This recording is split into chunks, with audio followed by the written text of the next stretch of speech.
Are we on? I believe we are. All right, everybody come back in, please.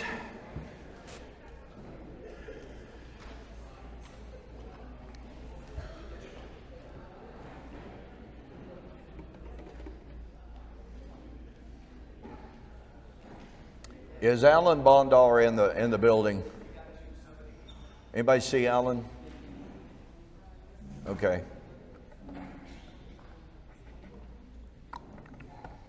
Daniel, where'd you go? Is he staying in the room next to you? Yes. Huh? Yes. And you're on the same flight, correct? Yes. Okay, see me after this, for sure. Okay. All right.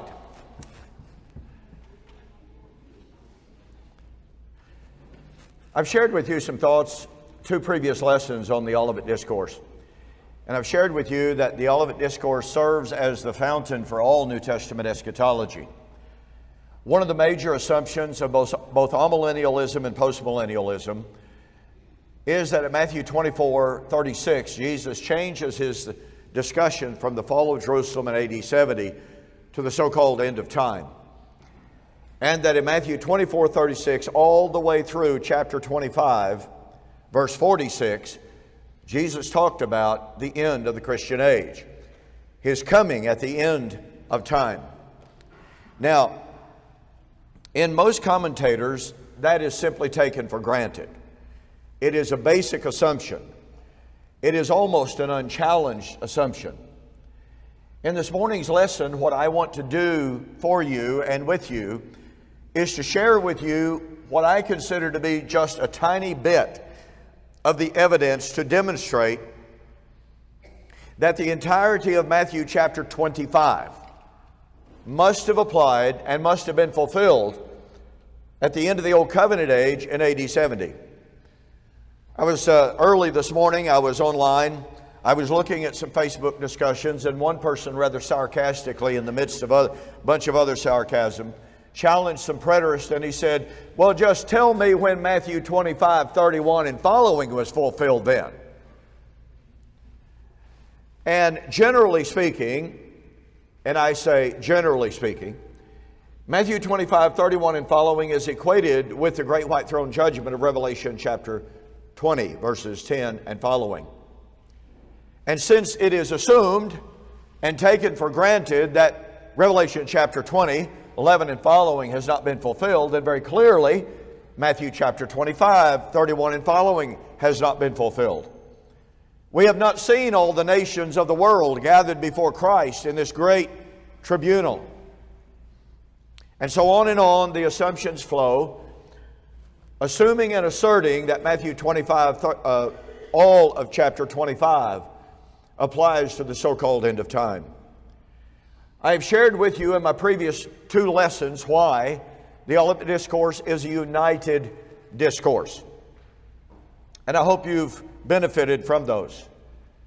I'm going to share with you 4 points if I have the time, and I'm going to count on my wife wherever she is at. Okay, I'm going to count on my wife or someone else who is good at keeping time, and do not fudge on me or you will pay for it. To keep track of my time for me. I do not want to take advantage of the time. But I want to share with you 4 principles directly from Matthew 25, 1 through 46, that I believe upon a close exegetical and critical examination proves beyond a shadow of a doubt that Matthew 25 was in fact fulfilled in AD 70. Number 1, the doctrine and the motif of the wedding of Christ. Matthew 25, 1 to 13, obviously. Number 2, the motif of the absent master, the man who went away. And as he prepared to go away, he gathered his servants together. He gave to them talents and said, take care of this until I return. I believe that this is a powerful, powerful proof of the AD 70 fulfillment. Number 3, the resurrection and entrance into the kingdom of Matthew 25:31 and following. I believe by an examination of intertextuality can be proven, again, beyond a shadow of a doubt, to have been fulfilled in AD 70. And number 4, if I have the time, I will share with you the concept, the doctrine, the motif of the coming of the Son of Man. And that concept, that doctrine of the coming of the Son of Man provides definitive proof of the AD 70 fulfillment of Matthew 25:31 and following. So to our very first point, the wedding of the Son of Man. In about 99.9% of the commentaries that we read, it is taken for granted, accepted, that Matthew 25, 1-13 is about the wedding of Christ at His second coming, i.e., His final coming. Very, very few commentators. Now, there are some. It's refreshing, as a matter of fact, to read N.T. Wright in his Jesus and the Victory of God, when he states that when Jesus told the parables of the wedding, He was retelling the story of Israel and of God's return to restore Israel. Well, amen to that. I believe that's exactly accurate. But what the majority of commentators do is they overlook the fact that the story of the wedding was the story, that is to say, it was a promise made to Old Covenant Israel. I must take just a moment to develop that. The book of Hosea has long been, probably since about 1980, perhaps 1979, a focus of a tremendous amount of time and effort on my part. And I will still say to you, I sure wish I understood it today. Now, I understand it a whole lot better than I ever have, I think. But it is an incredibly wonderful book. In synopsis form, God had married Israel. He had betrothed Israel at Sinai. When you look at the imagery of Exodus chapter 19, it is all in the original Hebrew. And when I'm reading the Hebrew scholars, I get this from them, not from myself, okay? It's all marital language of what happened at Sinai. In Hosea, what we find is that the 10 northern tribes of Israel have apostatized. And God sends the prophet Hosea to enact a living parable. He tells Hosea, go and marry a daughter of whoredoms. There is controversy in the commentators as to exactly what was meant by that. Did Yahweh mean go marry a woman of the times, knowing that she would sooner or later become unfaithful to him? Or was He actually telling Hosea to go marry a woman that was known to be a temple prostitute? I got to tell you, it's just staggering to think about the latter. Here's a servant of Yahweh, dedicated to holiness and righteousness, and God tells him, go marry a harlot.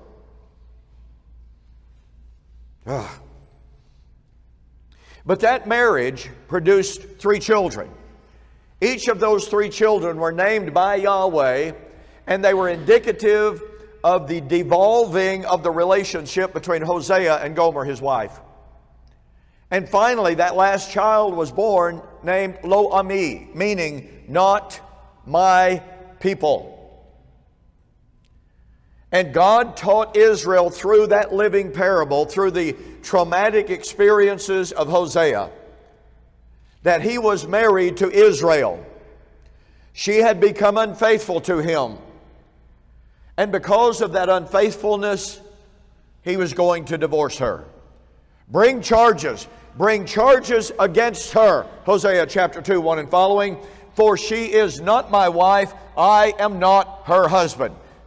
And you need to look at Isaiah 51 through chapter 54 to see that story played out again and again. In Jeremiah chapter 3 as well. And so God said, I am going to divorce Israel. Oh, but God also promised that in the last days, where it was said of them, they are not my people, it will be said they are the people of the living God. Hosea chapter 2, 18 and following. In the last days, God said, I will make a covenant with her, with the animals of the field. It'll be a covenant of peace, and I will bring her out into the wilderness, verses 16 and following, into the valley of Achor, and I will speak kindly to her. And basically he was saying, I'm going to court her all over again. And I'm going to make her mine. And so in Hosea chapter 2:19 and following, I will betroth her to me again. I will betroth her to me again in righteousness. I will betroth her to me again forever. You do realize, don't you, that God was violating Torah? You do realize that when a man divorced his wife for unfaithfulness and put her away, according to Deuteronomy, he was not allowed to marry her again. And you want to see an expression of God's grace, all you got to do is read the story of God in Israel. Unbelievable grace. This is the story of God. The story of Hosea, and I'm having to take a little bit of time here, but I want you to see the power of this. The story of Israel in the book of Hosea is a story of death or a departure, divorce, and death. God said He was going to depart from Israel. Hosea chapter 5 and verse 15, I will depart and I will go back to my place until she repents and returns to me. When He departed from Israel, He put her to death. I have slain them by the prophets. And Israel through Hosea lamented, He has slain us. And so they were dead. But He had divorced her. Again, chapter 2. So you have the departure, you have the divorce, and you have the death. But God also promised, guess what? He would remarry her. Hosea 2:19 and following. I will betroth her to me again. He would return to her. Hosea chapter 6 verse 5. Let us return to the Lord. He will raise us up. I'll get to that in a moment. That we may live in His sight. God was going to restore Israel. Not nationalistically, not physically, not biologically, covenantally instead. He would return and He would remarry her. He would resurrect her. He had killed them by sending them away. Isaiah chapter 27, verse 10 and following. Has the Lord slain Israel? Yes, He has. How? By sending her away into Assyrian captivity. So this beautiful picture of Hosea, of divorce, departure, and death, is counteracted, and it's solved by the Lord's return, the Lord's remarriage, and the Lord's resurrection of Israel. Beautiful, beautiful story. Now, Paul tells us in Romans chapter 15, verse 8, that Jesus Christ became the servant unto the circumcision, that He might confirm the promises made to the fathers. Jesus said, I came to fulfill the law and the prophets. Are we supposed to conclude that in Matthew chapter 25, 1 and following, when Jesus talks about the wedding of the Son of Man, the wedding at the coming of the Lord, that He does not have Israel's promises in mind? In Isaiah chapter 62, verses 1 through 12, my goodness, what a beautiful picture. You have the calling of the nations. When? God speaks to Israel and He says, you will no longer be called forsaken. You will no longer be called unmarried. I will call your sons Hephzibah and Beulah. How many of you remember singing the song? Oh, Beulah land, sweet Beulah land. That's all I'm going to sing. Okay, that's all you're going to get. Thankfully. You see, we're on our way to Beulah land. Boy, we've messed that song up. God was speaking to Old Covenant Israel, and He was saying that in the Messianic kingdom, He would remarry Israel. This would be the time of Israel's, quote, diorthos, Greek word, diorthosis rather. Isaiah 62, verse 5 through 7, when God would redeem Zion. And He says to Israel, rejoice, For your salvation comes, and His reward is with Him. Lift up the gates, and let your Redeemer enter. For Zion shall no longer be forsaken, but she shall be called the city of God. Restoration of Israel under Messiah, a transformed Israel. But you see, He divorced her first. Guess what? Isaiah 62, 10-12 is quoted by Jesus in Matthew 16:27. The Son of Man will come in the glory of the Father with His angels and shall reward every man. Where did He get that? Isaiah 62. His reward is with Him. Where did that come from? Isaiah 40, 10-12. The coming of the Lord in judgment and in reward. His reward is with Him, the day of the Lord. So what I'm suggesting to you is, and I've had to take some time on this one particular chart, is that Matthew 25 is about the fulfillment of God's promises to Israel for the last days, for her last days. I want to suggest to you that any view of Matthew chapter 25 that ignores its context and its connection to God's promises to Old Covenant Israel to remarry her, to restore her under the Messiah in her last days is a miscarriage of hermeneutic. Once again, God had divorced the 10 northern tribes, but wait a minute. God couldn't divorce Judah, could He? Jeremiah chapter 3, God said, to paraphrase, Judah saw how God divorced the 10 northern tribes for how sinful they were, but did she learn? Did she learn from that? No, she became worse and worse. Well, why didn't God divorce Judah then? Because Messiah hadn't come. It is amazing to me, I didn't used to feel this way because I didn't understand this. But it is amazing to me now how we completely ignore, overlook, or we are oblivious to the fact of how strongly the message of marriage is in the New Testament, in the Gospels, how incredibly powerful the concept of Jesus' words is when He says on at least 3 different occasions, probably a whole lot more that we don't even know about, when He said, "You adulterous generation." See, just like the 10 northern tribes had committed adultery and God divorced them, He departed from them and He killed them. But He promised to transform them into a new covenant body, transformed from the old covenant body of death into the new covenant body of Jesus Christ. Radically transformed. Not like old covenant Israel, not like the old covenant. Well, guess what? Hosea chapter 6 says, Israel had her harvest. What was her harvest? Divorce, departure, death.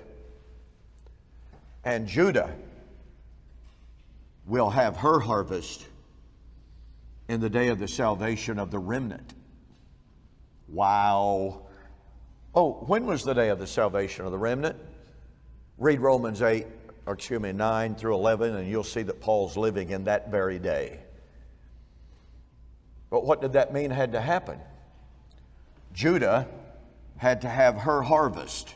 Let me see. Jesus said harvest will be at the end of this age. Whose harvest was it? Judah's. Because he was living in the midst of that adulterous generation. You want to see that at work? Read the book of Revelation, just like what Daniel was sharing with us a while ago. I was so afraid he was just going to walk all over this adulterous generation motif in the book of Revelation and the divorce of Judah. Revelation is about the divorcement of Judah, the harlot wife.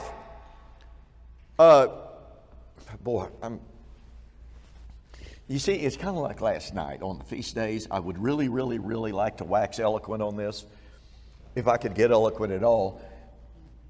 But when you read the book of Revelation, look at this. In the Old Testament, okay, and the reason I'm saying this, because the book of Revelation is all about the harlot bride, the mother of harlots.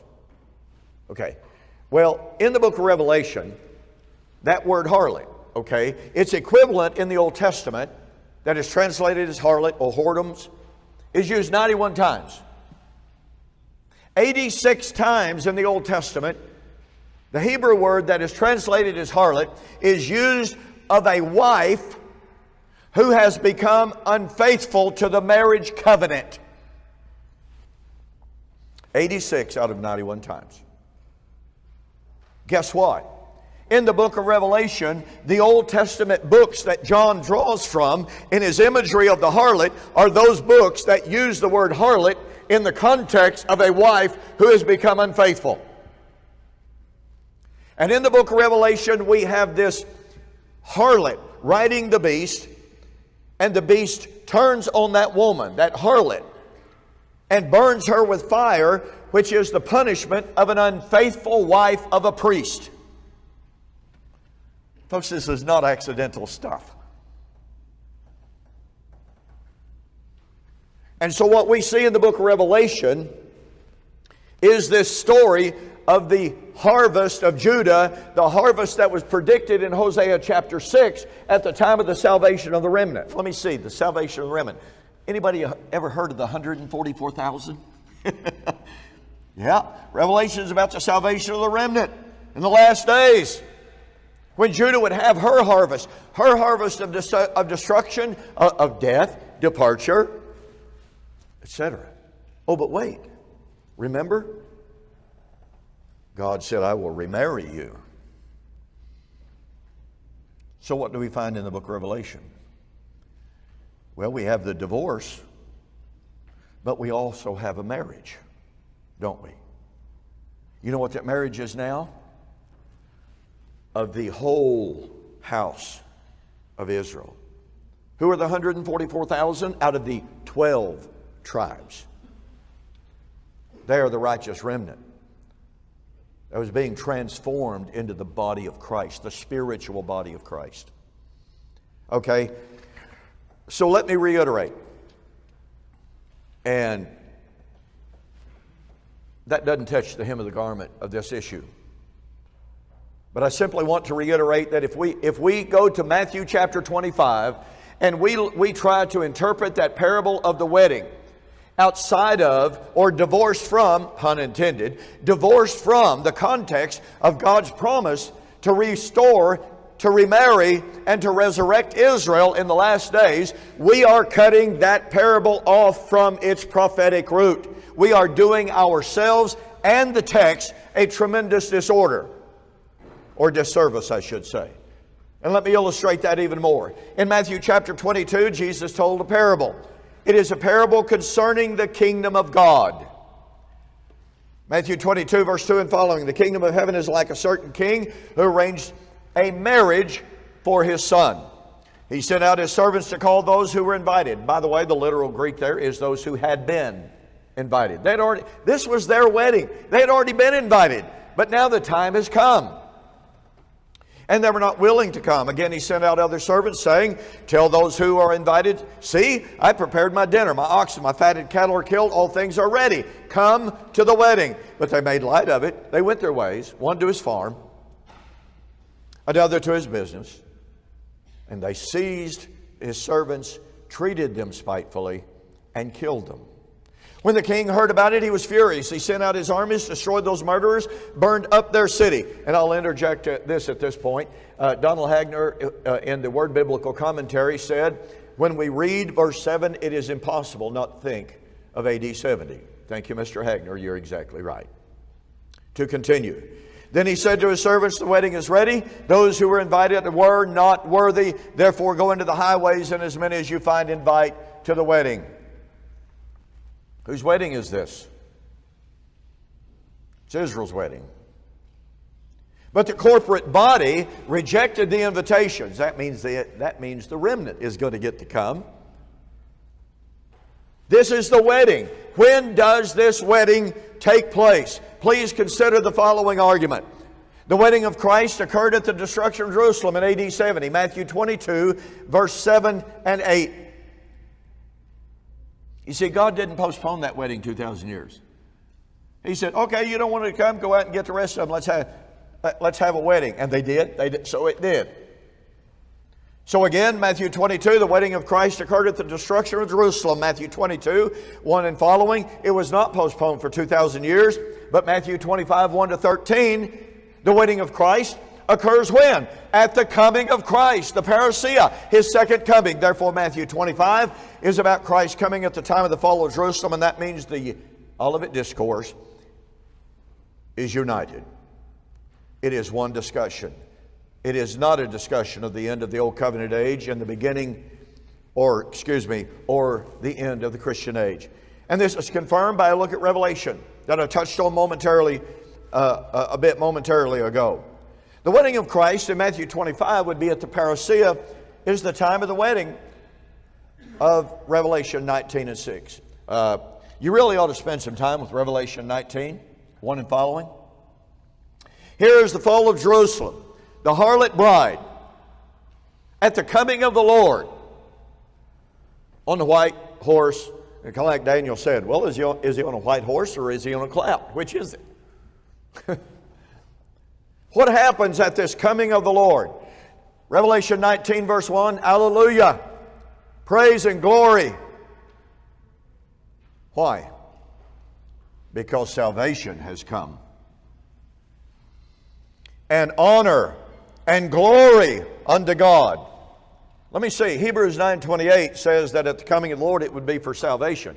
Revelation 19 has salvation at the coming of the Lord. But Revelation 19 is the coming of the Lord against Babylon.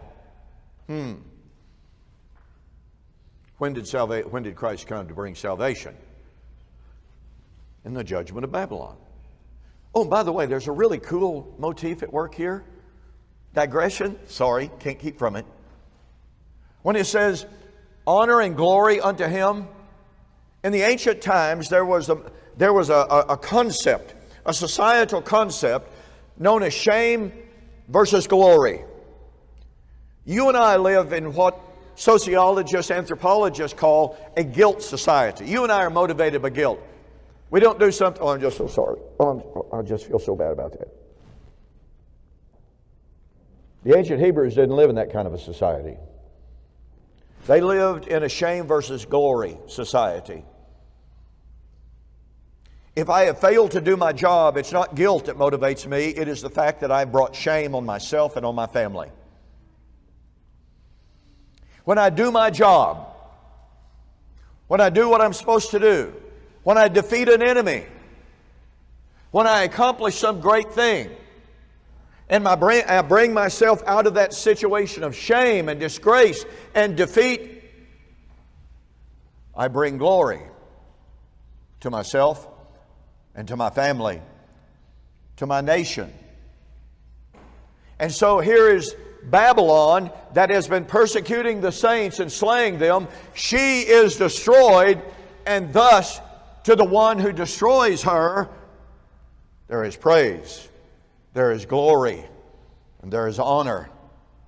That's good, solid Hebraic thought. But what happens at this destruction of this city where the Lord was slain? What happens at this time of the destruction of this harlot city that has a cup full of the blood of the martyrs and of the saints of God? Revelation chapter 17 verse 6. What happens? Verse 6. The angel cries out in a paean of victory, let us be glad and rejoice, because the time for the wedding of the Lamb has come, and His servants have made themselves ready. So, the wedding of Christ in Matthew 25 at the second coming of Christ is the wedding of Revelation 19 and 6. And you know, I just don't really know very many people that disagree with that, but they just don't really see the train coming. And most of us, I'm pretty sure, have either been there or maybe we still are. We just haven't really quite grasped the power of that train that's headed our way until it runs over us, you know. So, the wedding of Revelation 19 would occur at the destruction of Babylon, the city where the Lord was slain. Revelation 11:8, which is none other than Jerusalem. Therefore, the wedding of Christ of Matthew 25 is at the parousia, or at the parousia was at the destruction of Jerusalem. Now, folks, look. If the coming of Christ for the wedding in Revelation 19 is at the fall of Jerusalem, and if that coming of Christ is the same as the coming of Christ for the wedding of Matthew chapter 25, I'm sorry, there's just simply no way out of it. Matthew 25 is related to AD 70. And that means the Olivet Discourse is united. It's not divided into two different subjects. Well, let's consider this. Matthew 25 is about the parousia of Christ and the resurrection. But wait a minute. The parousia and the resurrection are Old Covenant promises made to Old Covenant Israel. Now, we are told that Christ's parousia and the resurrection has been delayed something like 2,000 years so far.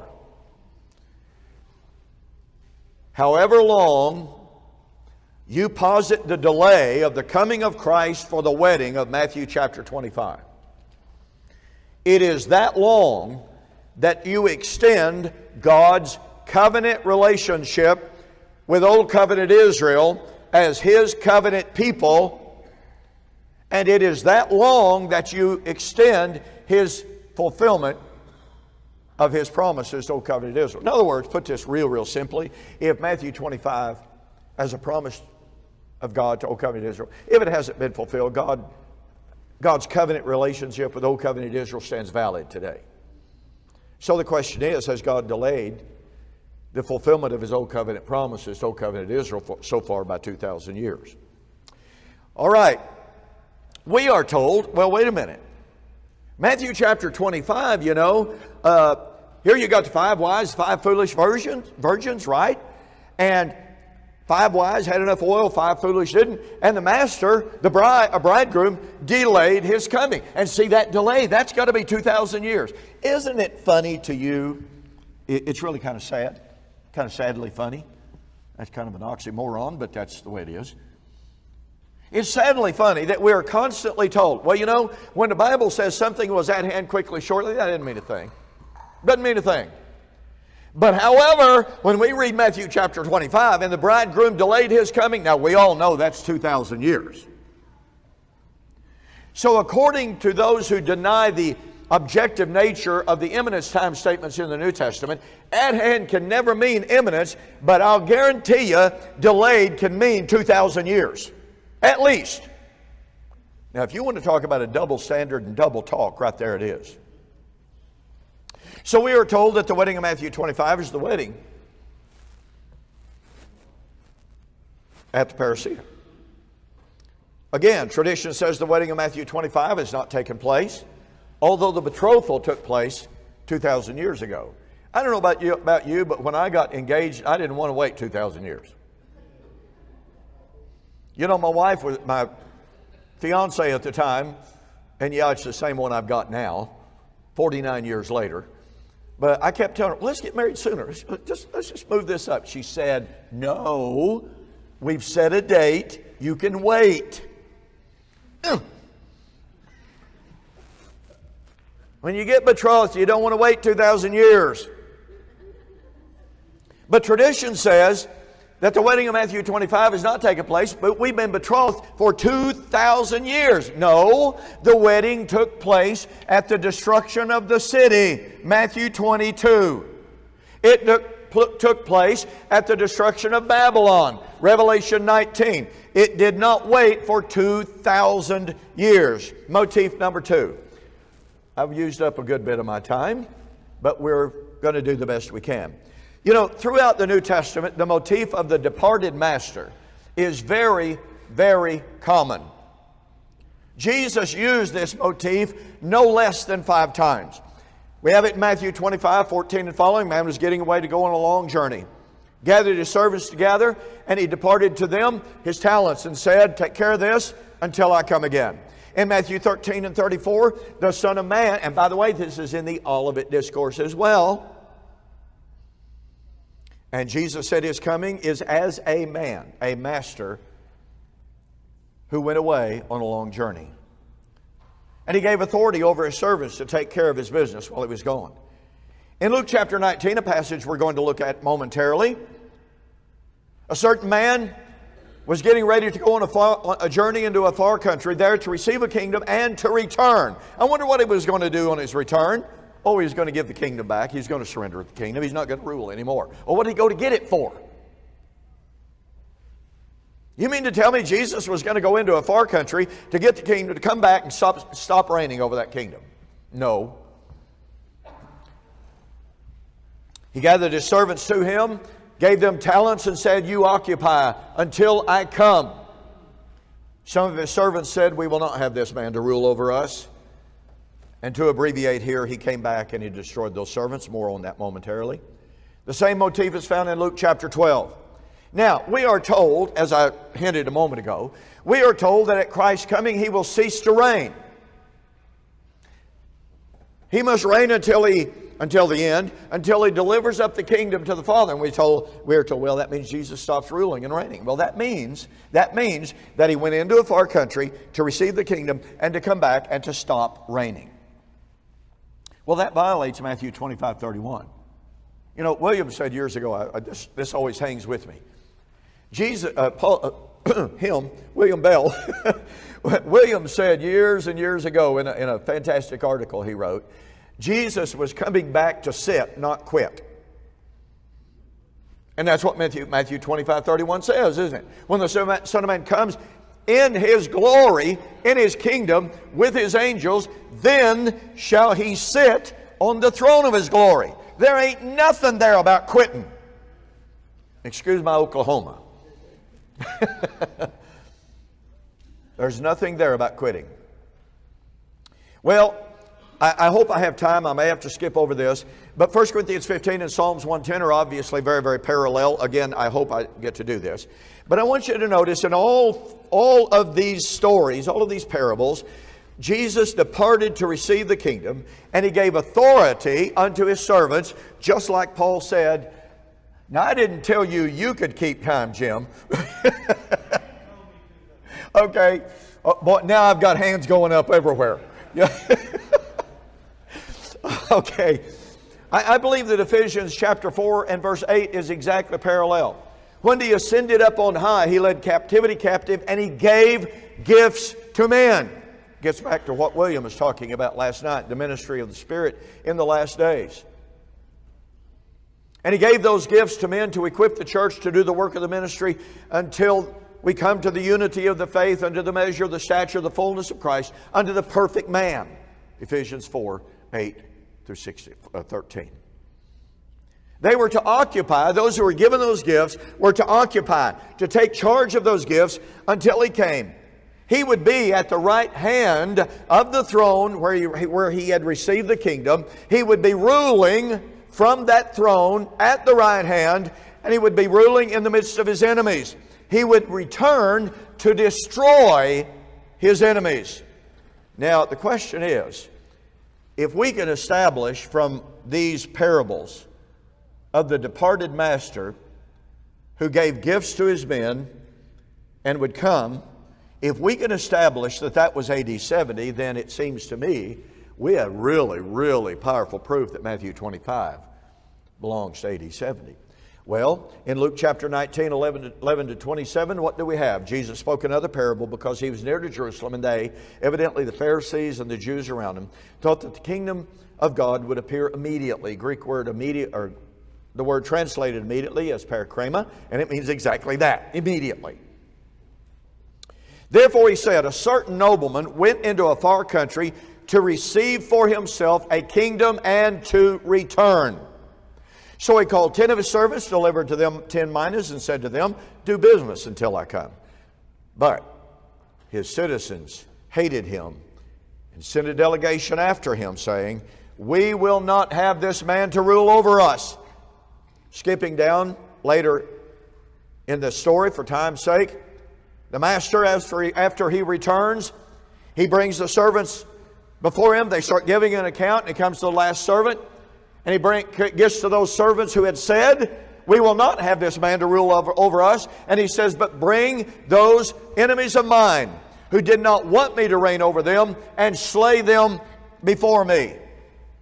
Now I want you to look at the perfect comparison between Matthew 25 and Luke chapter 19.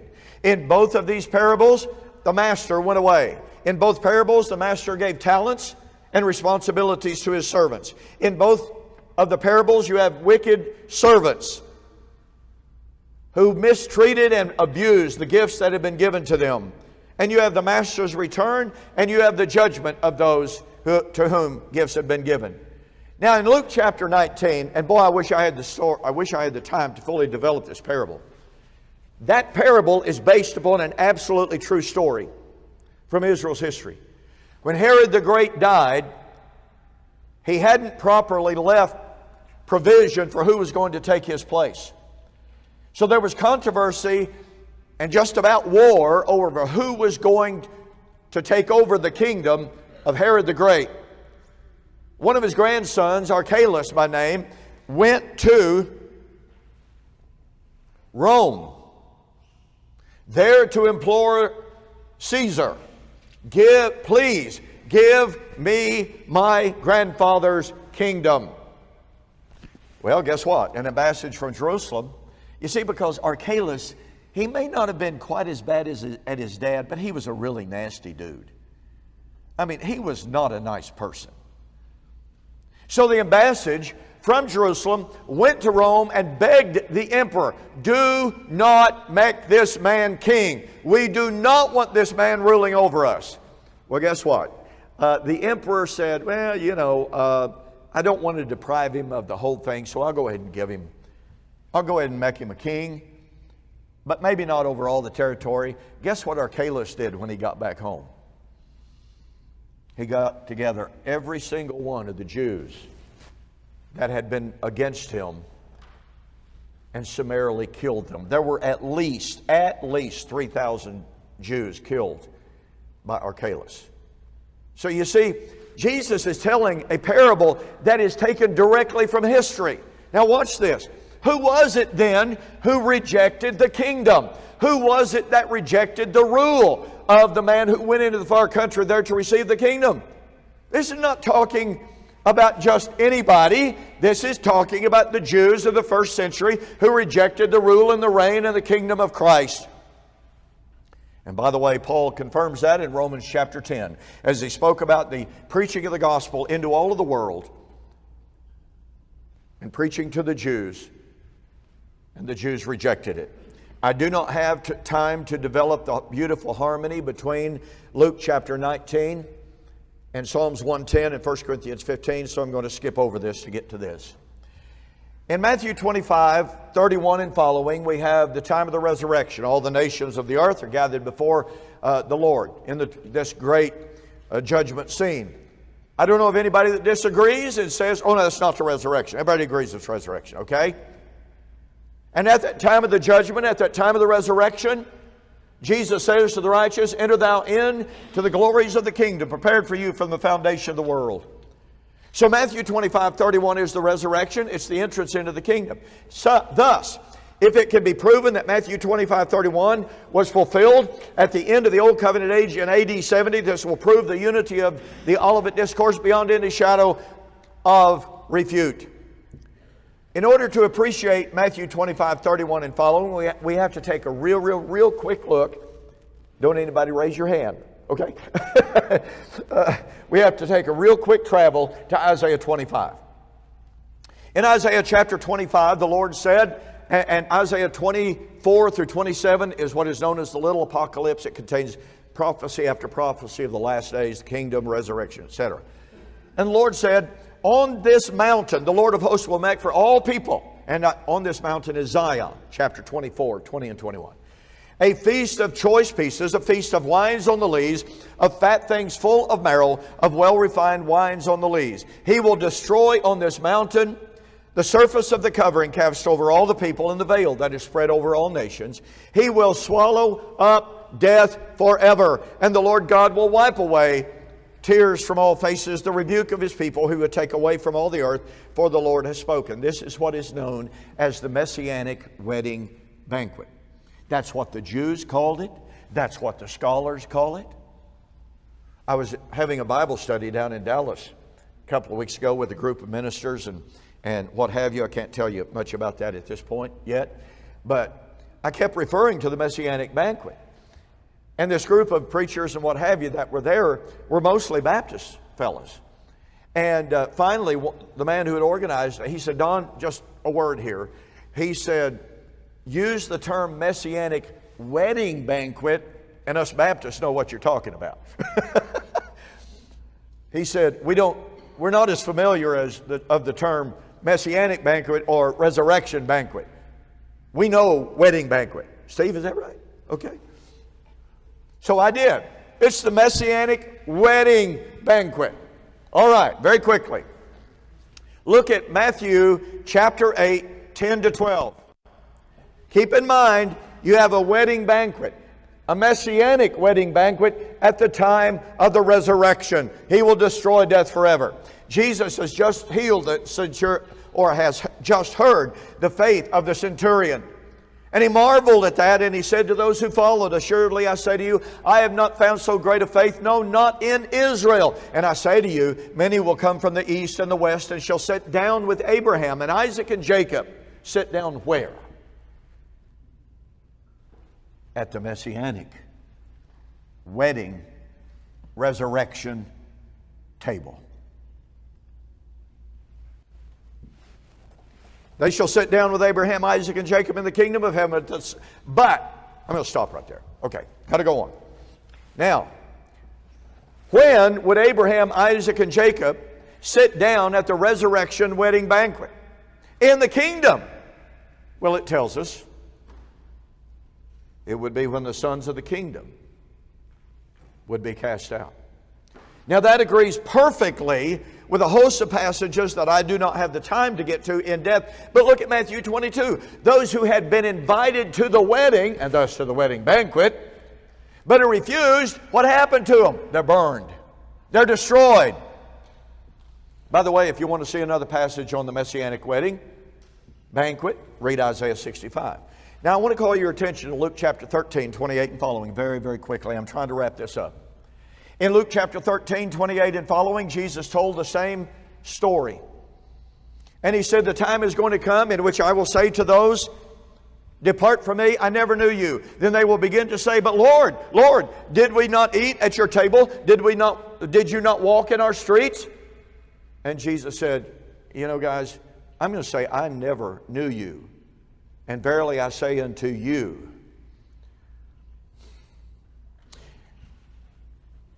many shall come from the east and the west, and shall sit down with Abraham, Isaac, and Jacob in the kingdom, when you see you yourselves cast out.'"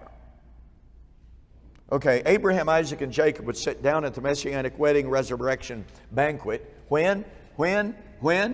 Boy, you know, it's amazing to me that some folks who call themselves former preterists, they just hate time statements with a passion. And they reject the inspired Word of God in doing it. And that's sad. When you see Abraham, Isaac, and Jacob sit down at the table in the kingdom, you yourselves cast out. I've got to hurry. I've got to close. So here's my point. Matthew 25, 31 and following is the resurrection and entrance into the kingdom. Somebody says, "Well, I don't see no wedding banquet. I don't see no table mentioned in Matthew 25. Well, you got a horrible hermeneutic if that's the basis of your argument. Matthew 8 is the resurrection and entrance into the kingdom. But Matthew chapter 8, the Messianic resurrection wedding banquet, when Abraham, Isaac, and Jacob would sit down in the kingdom,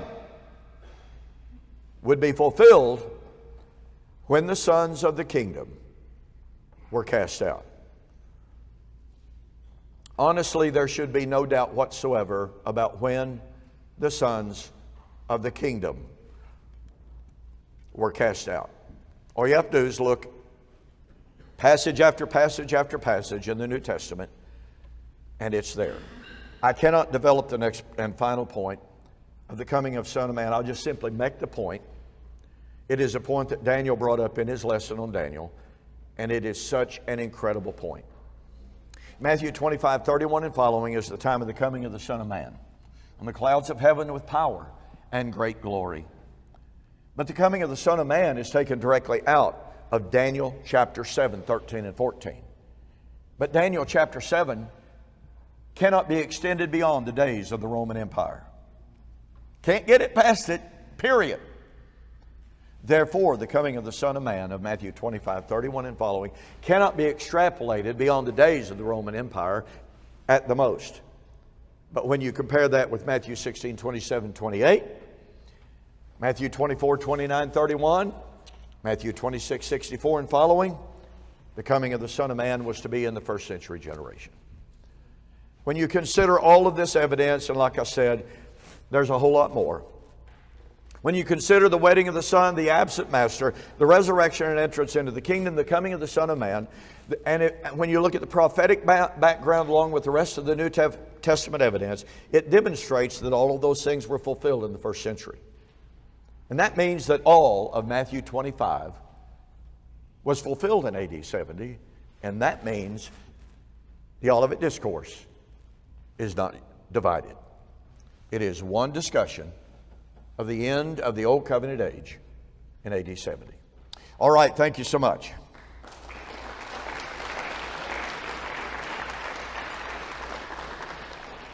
All right, now let me see here.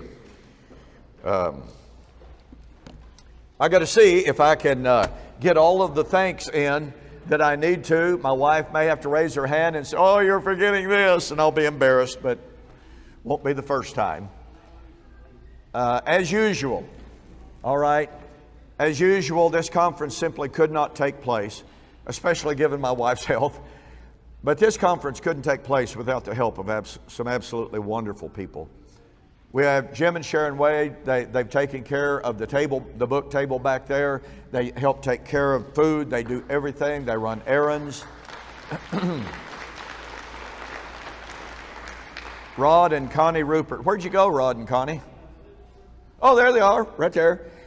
Look, they've run errands. You know, Rod ran around in town because the Walgreens store here, I'm not going to tell the whole morbid story, but they really majorly let me down on the purchase of our water. And so we were in a panic to get water for you, and Rod went chasing all over town to get water so that you could have water here. And so Rod and Connie have just been an unbelievable help to us. And they've been this help for, last 2 or 3 years now. And so there's just simply no way for us to properly say a thanks. And I'm doing this, I know, before the Q&A, but that's all right. Want to thank all of our speakers. Are all of our speakers here? Are none of our speakers here? I know Daniel is. I know William is. There he is. Okay, there's Alan. And did I see Larry? There's Larry. Okay. Folks, they put in a lot of work. They obviously did a lot of research. I want you to give them a hand in appreciation.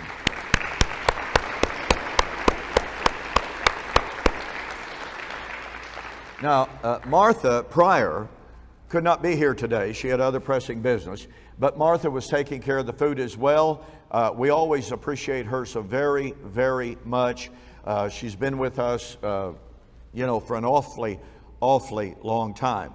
Now, I think I ought to express thanks to Joseph Vincent and Marchesa, there you are, for their singing yesterday. That was really good. It's very entertaining.